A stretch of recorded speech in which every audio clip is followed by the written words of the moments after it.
Hello guys, ഏവർക്കും പുതിയ വീഡിയോയിലേക്ക് സ്വാഗതം. അപ്പോൾ ഇത് പ്രസാദേട്ടൻ്റെ വീഡിയോ ഓപ്പണിങ്ങിന് കാലത്തുള്ള നമ്മൾ എന്തൊക്കെ ചെയ്തെന്നുള്ളതാണ്. അപ്പം കാലത്ത് തന്നെ നമ്മൾ 5 മണിക്കൊക്കെ ഒരു 5-5:10 മണിക്കൊക്കെ എണിച്ചു. ഗൈസ് ആരും ഇടിച്ചിട്ടില്ല, ഞങ്ങളിങ്ങനെ പ്രേതകളെ പോലെ ഇടിച്ചിട്ട് എല്ലാവരും കൂടി പോവുകയാണ്. സത്യത്തിൽ പറഞ്ഞാൽ ഞങ്ങൾ 4 ആളും പ്രസാദേട്ടൻ്റെ അച്ഛനും ഉണ്ടായിരുന്നു. ഞങ്ങൾ 5 പേരും കുടുംബിനികളിനെ കണ്ടല്ലോ. ഒരാളവിടെ അടിച്ചു വീണു, ഇത് അമ്മയാണ്. പിന്നെ ഒരാളിവിടെ ഫുള്ളായി തകർപ്പൻ കുക്കിങ്ങിലാണ് ഗൈസ്. അപ്പം നിങ്ങൾ ചോദിക്കും ഞാൻ എന്ത് ചെയ്യുന്നത്. ഞാൻ ആക്ച്വലി വീഡിയോ എടുക്കുന്ന സമയത്ത് വീഡിയോ എടുത്തു, അല്ലാത്ത സമയത്ത് പണി ചെയ്തു. നമ്മൾ പണി ചെയ്യുന്നതൊക്കെ എന്തിനാ ഗൈസ്, വെറുതെ വീഡിയോയിലൊക്കെ കാണിച്ചിട്ട് അത് മോശമല്ലേ. അപ്പം നമ്മളത് വിട്ടു. അത് കഴിഞ്ഞ ശേഷം ചായ വെച്ചു, ഞങ്ങൾ ഇഡലി ഉണ്ടാക്കി, കുറേ അങ്ങനെ ഒരു 8 മണി വരെ എക്സെട്ര കുറേ പണികളൊക്കെ രഞ്ജുവിന് ചെയ്തു കൊടുത്തു. അത്യാവശ്യം സമയമായി കഴിഞ്ഞിരിക്കുന്നു. അപ്പോൾ എല്ലാവരും റെഡിയാകണം, അതിൻ്റെ തിരക്കും തത്രപ്പാടുമായിട്ട് അങ്ങോട്ടും ഇങ്ങോട്ടും എല്ലാവരും ഓടിക്കൊണ്ടിരിക്കുകയാണ്. ആ സമയത്ത് ഞങ്ങൾ മിണ്ടാട് കടന്നുറങ്ങി ഗൈസ്. കാരണം അവിടെ നിറയെ പേരുണ്ടായിരുന്നു. അപ്പോൾ എല്ലാവരും കുളിച്ച് റെഡി ആവട്ടെ കൊണ്ട് നമ്മൾ ലാസ്റ്റ് പോകാനായിട്ട് വിചാരിച്ചു. ഇതാണ് പ്രസാദേട്ടൻ്റെ ഏട്ടൻ്റെ കുട്ടി. ആൾ ഭയങ്കര ക്യൂട്ട്നെസ്സാണ്. ഞങ്ങൾ മൊബൈലിൽ വിളിക്കണം, അതായത് വീഡിയോ കോൾ ചെയ്യുന്ന സമയത്തൊക്കെ ആൾ ഭയങ്കര ആക്റ്റീവായിരിക്കും. നേരിട്ട് വന്ന് കണ്ടപ്പോൾ ഭയങ്കര സൈലൻറ്റ്, ആൾ ആരുടെ അടുത്തും വരില്ല, ഫുൾ ഓഫ് കളിയും. രാവിലെ കുറച്ച് നേരം വന്ന് ഞങ്ങളുടെ കൂടെ ഇരുന്നു. അങ്ങനെ എല്ലാവരും പോയി. അവസാനം ഞങ്ങൾ 5 പേര് മാത്രമേ വീട്ടിലുള്ളൂ. ഞങ്ങൾ ഫുഡൊക്കെ കഴിച്ചിട്ട് ഞങ്ങളുടേതായിട്ടുള്ളൊരു ലോകം ഞങ്ങൾ മെല്ലെ സമാധാനത്തിൽ റെഡിയായിട്ട് എല്ലാവരും പോയി. ഞങ്ങൾ 5 പേരേ ഉള്ളൂ. അപ്പം ഞങ്ങൾ സമാധാനത്തിൽ ലിപ്സ്റ്റിക് ഇട്ട് ഐലൈനർ ഇട്ട് അതിലിവിടെ ഫുള്ള് തകർത്ത് റെഡിയാകണം ഗൈസ്. അങ്ങനെ ഞങ്ങൾ വീടൊക്കെ ലോക്ക് ചെയ്തിട്ട് അവിടെ നിന്ന് കഥയും പറഞ്ഞിട്ട് രാഹുൽ കുറച്ച് മുന്നേ പോയി. അപ്പോൾ ഞങ്ങൾ 4 ആളും കൂടി കഥയൊക്കെ പറഞ്ഞിട്ട് വരികയാണ്. ഇവിടെ ഒരു മലയാണ് ഗൈസ്. ശരിക്കും പറഞ്ഞാൽ ഒരു അതായത് ഇവരുടെ വീടിൻ്റെ കുറച്ച് അപ്പുറത്ത് തന്നെയാണ് അവർ ഇപ്പോൾ കെട്ടിയിരിക്കുന്ന വീട്. അതിൻ്റെ ഇടയിൽ ഒരു വീടിൻ്റെ മതിൽ ചാടണം.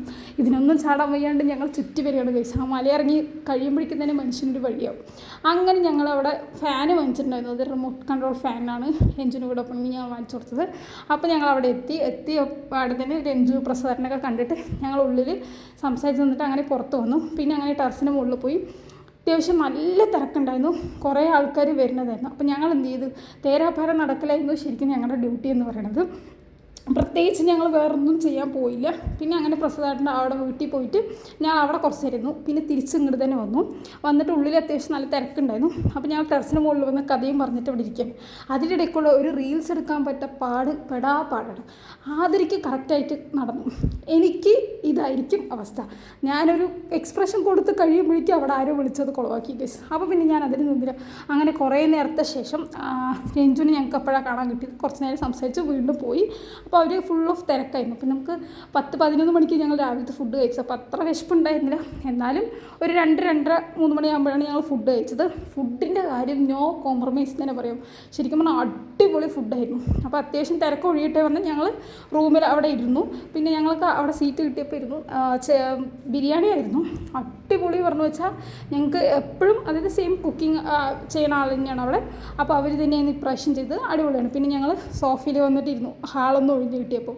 പിന്നെ ഇത് നമ്മളെ കുട്ടികളാണ് ഗൈസ്.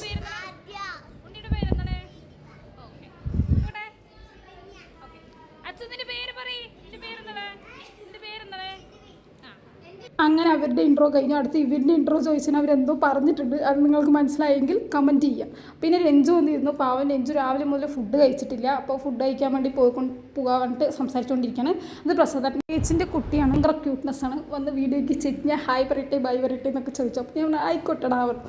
പിന്നെ രഞ്ജു ഫുഡ് കഴിക്കാൻ പോയി. പിന്നെ ഞങ്ങൾ കുറച്ച് നേരം പുറത്ത് നിന്നിട്ട് എന്തൊക്കെയോ കഥയും കാര്യങ്ങളൊക്കെ പറഞ്ഞു. പിന്നെ രഞ്ജു പ്രസാദേട്ടനും വന്നു. അങ്ങനെ ഞങ്ങൾ കുറച്ച് അധികം ഒരു 5-6 ഫോട്ടോസ് എല്ലാവരും കൂടി നിന്നിട്ട് ഫോട്ടോ രാവിലെ എടുക്കേണ്ടതാണ്. ആക്ച്വലി ഞങ്ങൾ കഴിഞ്ഞിട്ട് പോകുമ്പോഴാണ് ഫോട്ടോ എടുത്തത് സത്യത്തിൽ പറഞ്ഞാൽ. പിന്നെ ഇവരെന്തോ വർഷക്കണക്കിന് കഴിഞ്ഞ ശേഷം കണ്ടുമുട്ടുന്ന പോലെയാണ് ഇവർ കാണിക്കുന്നത്. ആക്ഷൻ വെറുതെ വീഡിയോ എടുക്കണമെന്ന് പറഞ്ഞപ്പോൾ ജസ്റ്റ് ഓടിപ്പോയതാണ്. പാവം പ്രസാദേട്ടനും രഞ്ജുവും ഞങ്ങളുടെ കൂടെ അധികം ഇരിക്കാൻ പറ്റിയില്ല. അങ്ങനെ കുറേ കഥയും കാര്യങ്ങളൊക്കെ പറഞ്ഞിട്ട് ഞങ്ങൾ തിരിച്ച് വീട്ടിലോട്ട് പോവുകയാണ്. അപ്പോൾ അവർ ഞങ്ങളെ വിടാനായിട്ട് വരികയാണ്. അപ്പോൾ ഞങ്ങൾ ആദ്യം അവിടെ വീട്ടിൽ പോയിട്ട് ഞങ്ങളുടെ ഡ്രസ്സ് കാര്യങ്ങളൊക്കെ അവിടെ ഇട്ടിട്ട് വന്നിരിക്കുകയാണ്. അപ്പോൾ അതൊക്കെ ഒന്ന് പാക്ക് ചെയ്ത് സെറ്റാക്കിയിട്ട് ഞങ്ങൾ രഞ്ജുവിൻ്റെ അടുത്ത് പറഞ്ഞിട്ട് ഇറങ്ങാണ്. സങ്കടമൊന്നുമില്ല, എന്നാലും ചെറുതായിട്ടൊക്കെ എന്ന് പറയാം. അപ്പോൾ രഞ്ജു ഞങ്ങൾ ഹായ് ബൈ ടാറ്റ എന്നൊക്കെ പറഞ്ഞിട്ട് പ്രസാദേട്ടനും ഉണ്ടായിരുന്നു. അപ്പോൾ ഞങ്ങളൊക്കെ കൂടി കഥയും പറഞ്ഞിട്ട് പോവാണ്. അങ്ങനെ രാഹുൽ പ്രസാദേട്ടൻ എല്ലാവരും വന്നിട്ടുണ്ടായിരുന്നു. അപ്പോൾ ഞങ്ങൾ കുറച്ച് നേരം സംസാരിച്ചിട്ട് ഇനി അടുത്ത പ്ലാനിങ് നമുക്ക് ചെയ്യണം പറഞ്ഞിട്ട് പോയി എത്തിയിട്ട് വിളിക്കുന്നൊക്കെ പറഞ്ഞിട്ട് പ്രസാദേട്ടൻ ഒരു ആക്ഷൻ കാണിക്കുന്നുണ്ട്. പാവം സങ്കടമൊക്കെ ഉണ്ട്. ഇരിക്കാൻ പറഞ്ഞാണ് അന്നത്തെ ദിവസം. പക്ഷേ ഞങ്ങൾക്ക് ആർക്കും വന്ന് ഇരിക്കാൻ പറ്റാത്തത് കൊണ്ട് ഞങ്ങളന്ന് ഇരുന്നില്ല. പിന്നെ അതിന് ശേഷം ഞങ്ങൾ പോയി ഗൈസ്. ഭയങ്കര സങ്കടമായിരുന്നു. അങ്ങനെ ഞങ്ങളുടെ വൈബായി. അതായത് കാറിൽ പോകുന്ന സമയത്ത് പാട്ടൊക്കെ വെച്ചിട്ട് ഓരോ കാര്യങ്ങൾ പറഞ്ഞിട്ട് ശരിക്കും പറഞ്ഞാൽ നല്ല ക്ഷീണമായി. രാത്രി ഉറങ്ങില്ല, രാവിലെ നേരത്തെ എണിച്ചിട്ട് ഞങ്ങൾ ഫുള്ള് അങ്ങോട്ട് കറക്കം ഓട്ടോ ആയിരുന്നു. വെറുതെ ഒരു കാര്യമില്ലത്. അതിന് ശേഷം ഞങ്ങൾ എല്ലാവരും അവരവരുടെ വീട്ടിലേക്ക് പോകാനുള്ള തത്രപ്പാടായിരുന്നു. പിന്നെ കഞ്ചിക്കോടെത്തിയതും ഞാനും അതിൽ ഒരു വഴിക്കായിരുന്നു. സുജി വണ്ടി എടുക്കാൻ പോയി, അവനിപ്പോൾ ഇറങ്ങും, അതിനാണ് ഈ കാണിക്കുന്നത്. അങ്ങനെ ആതിര കൊണ്ടുവന്ന് എന്നെ സ്റ്റോപ്പിൽ വിട്ടു.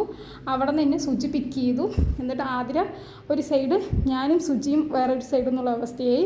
പിന്നെ അവൻ കൊണ്ടുപോയിട്ട് എന്നെ സ്റ്റോപ്പിൽ വിട്ടു. അവിടെ പോയപ്പോൾ നമ്മുടെ പിള്ളേരുണ്ടായിരുന്നു ഗൈസ്. അപ്പോൾ ഞങ്ങൾ കഥ പറഞ്ഞു പോയി ഗൈസ്.